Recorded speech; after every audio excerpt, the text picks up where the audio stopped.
நீங்க யாரோட வந்திருக்கீங்கம்மா? மாமியார் கூட. மாமியார். ஓகே. என்ன கட்டுப்பாடு போடுறாங்க? எது உங்களுக்கு செம்ம கடுப்பேத்துது? அந்த ஆன்ட்டிக்கு அப்படியே ஆப்போசிட் எங்க மாமா. எந்த ஆன்ட்டிமா? மேல இருந்த சாரி. அங்கேயா? என்ன ஆப்போசிட்? அவங்க நைட்டி போடாத அப்படிங்கறாங்கல்ல. உங்க நைட்டி போடுங்கறாங்க. உங்க நைட்டி போடாத நைட் ட்ரெஸ் போடு, ஸ்கர்ட் போடு அப்படின்னு சொல்றாங்களா? யார் மாமியாரா? ஐ வாண்ட் மை என்னோட மருமகன் வந்து ட்ரெண்டியா இருக்கணும்னு நினைப்பேன். கன்வென்ஷனலா இருப்பாங்க, ட்ரெடிஷ்னலா இருப்பாங்க. அது வந்து கோயிலுக்கெல்லாம் போகலாம், அந்த மாதிரி இருக்கலாம். வீட்டில் நல்லா ட்ரெண்டியா இரு. நல்ல ஷார்ட்ஸ் கூட இல்லை, நைட் ட்ரெஸ் போட்டுக்கோ, ஹேரை லூஸாக விட்டுக்கோ, டிஷர்ட் ஜீன்ஸ் போட்டுக்கோ, நல்லா வைப்ரண்ட்டாக இரு. நான் நல்லா வைப்ரண்ட்டாக இருப்பேன். இப்படி சொல்ற மாமியார் ஒரு கோயில் கட்டிட வேண்டியதானம்மா? அதே மாதிரி மேக்கப் பண்ணிக்க சொல்லுவாங்க. ஆனா இங்க வந்து மாடர்னா ட்ரெஸ் பண்ண சொல்றாங்க. எனக்கு அது பெரிய குறையா இருக்குன்னு சொன்ன ஒரே ஆள் நீங்கதாம்மா. உங்க ராஜமாதாக்கு இந்த ராஜமாதா எப்படிமா?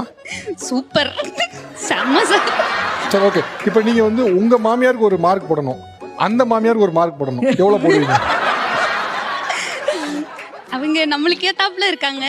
ஸோ அவங்களுக்கு 10க்கு 10 கொடுத்துடலாம் சார். என் மாமியாருக்கு 10க்கு ஒரு 8. ஏன்னா இந்த ஷோவில் சொல்லியிருக்காங்கல்ல போட்டுக்கலாம் அப்படின்ட்டு.